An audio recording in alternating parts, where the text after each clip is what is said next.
J'espère que vous allez bien, j'espère que vous vous portez bien. Salam alaikum. Ahlan wa sahlan bikum. Nous sommes le 6 novembre 2023 et nous avons pu confirmer une information, je dirais importante, même pour beaucoup de nos compatriotes. Elle ne va pas changer leur quotidien, alors qu'elle devrait peut-être avoir un impact direct sur leur quotidien. Mais c'est une information qui a du poids parce qu'elle indique un certain changement dans la manière avec laquelle Abdelmadjid Tebboune a envie de terminer son premier mandat présidentiel et avec laquelle il doit se préparer aussi, la manière avec laquelle il veut se préparer pour les prochaines élections présidentielles. Alors, Abdelmadjid Tebboune, après avoir effectué une première visite le 29 octobre dernier à Djelfa, la prochaine étape de Abdelmadjid Tebboune en tant que président de la République dans une visite de terrain et d'inspection, ça sera la wilaya de Tindouf. Nous avons pu confirmer donc au cours de nos investigations que dans les prochains jours, la présidence algérienne va annoncer ou l'a organisé une visite d'Abdelmadjid Tebboune à Tindouf, probablement selon nos sources, mais rien n'a été encore confirmé officiellement. Nous sommes aujourd'hui le lundi, Balak à partir de mardi ou là, après-demain mercredi, il va y avoir une annonce officielle où là, le départ de Abdelmadjid Tebboune à Tindouf pour une deuxième visite de terrain après la wilaya de Djelfa. Abdelmadjid Tebboune va aller à Tindouf pour rompre avec la monotonie de sa gouvernance et l'une des défaillances majeures de son premier mandat présidentiel qui est son absence catégorique et quasi permanente du terrain. Voilà, enfin Abdelmadjid Tebboune part sur le terrain. Il a choisi la wilaya de Djelfa, l'une des wilayas l'une des 5-6 wilayas les plus peuplées du pays et la plus importante wilaya de l'intérieur du pays. Tindouf, c'est une wilaya symbolique, stratégique. C'est une wilaya malheureusement une région hyper militarisée parce qu'elle est à la frontière marocaine. C'est une région qui nous rappelle toujours le conflit algéro-marocain depuis la guerre des sables au Rouah. C'est une région qui abrite les camps de réfugiés de la population sahraouie, du Sahara occidental, le fameux conflit qui empoisonne le Maghreb et qui empoisonne particulièrement les relations algéro-marocaines et qui alimente le conflit algéro-marocain en permanence depuis les années 70.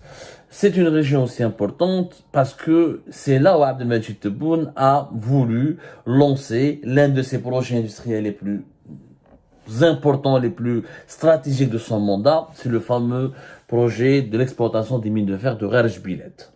Alors, on va parler petit à petit. Tebboune, à travers ses visites de terrain, Tindouf n'est qu'une étape parmi tant d'autres. D'ici la fin de l'année, il y aura d'autres wilayas. D'ici début des élections présidentielles, d'ici la campagne électorale des élections présidentielles de décembre 2024, Abdelmadjid Tebboune va réinvestir le terrain.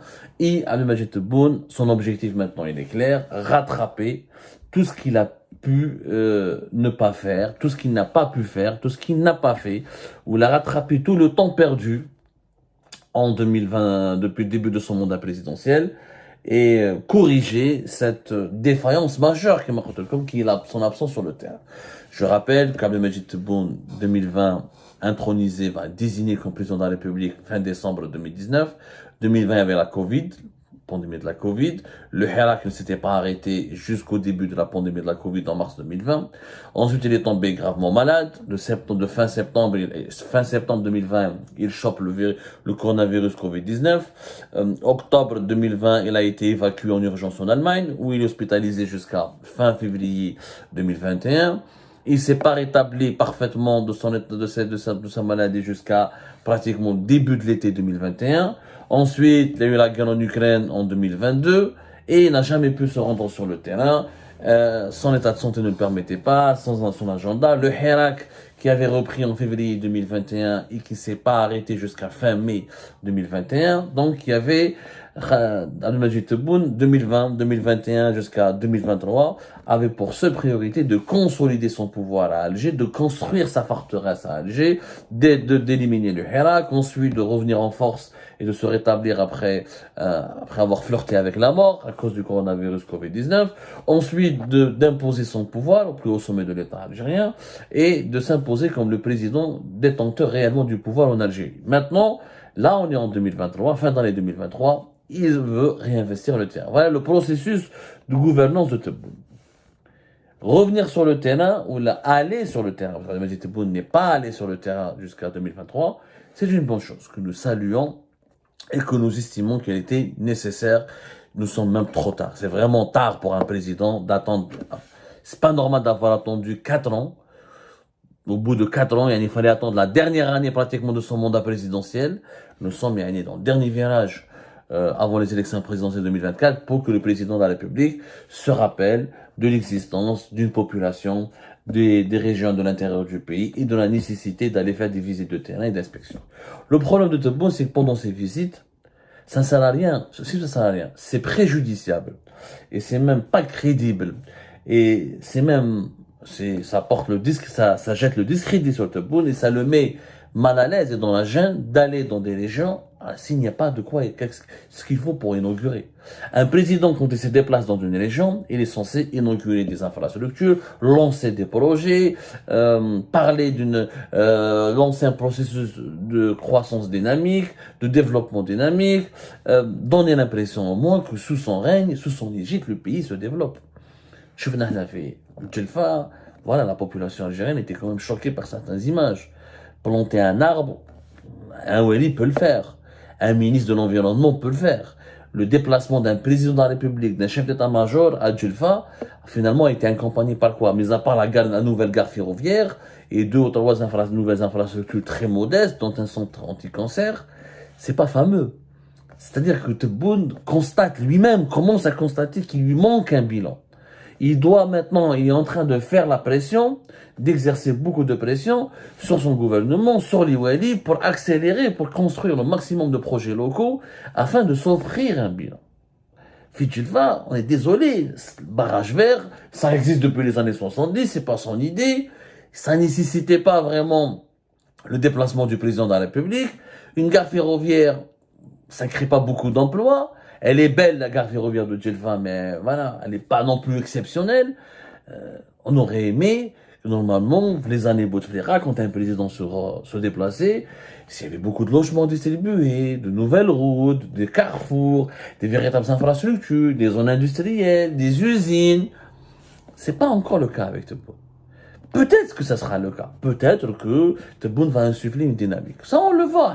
Là, il faut toujours accorder le bénéfice de tout. Là, on n'est pas dans la radicalité. On n'est pas dans l'opposition radicale. On est dans l'opposition constructive. On est dans l'enquête. On est dans le journalisme. On est dans la critique constructive. On n'est même pas dans l'opposition. Je ne suis pas un opposant. Je suis un journaliste. Je ne suis pas un militant. Je suis un journaliste. Je constate, j'analyse et je donne de l'info.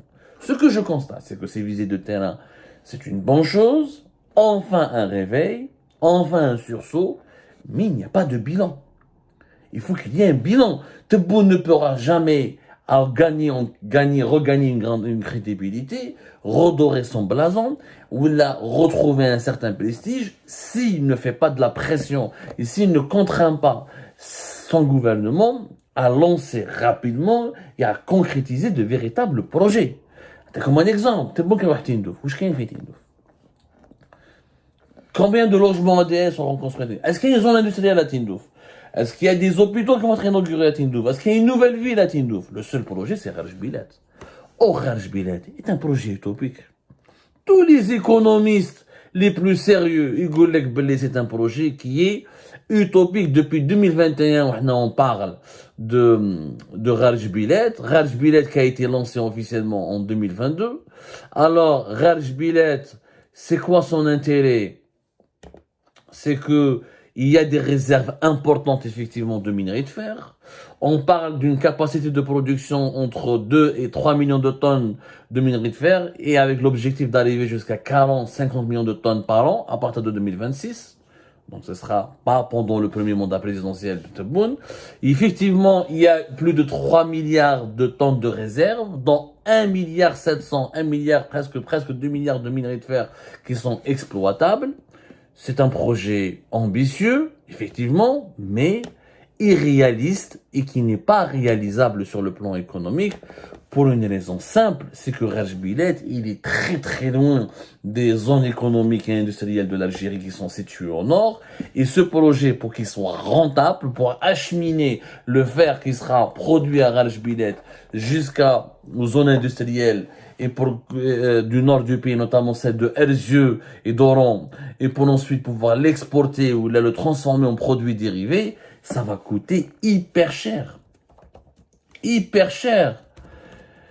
Mais au compliqué, compliqué, depuis fin juillet 2022, il a été lancé officiellement Raj Bilet.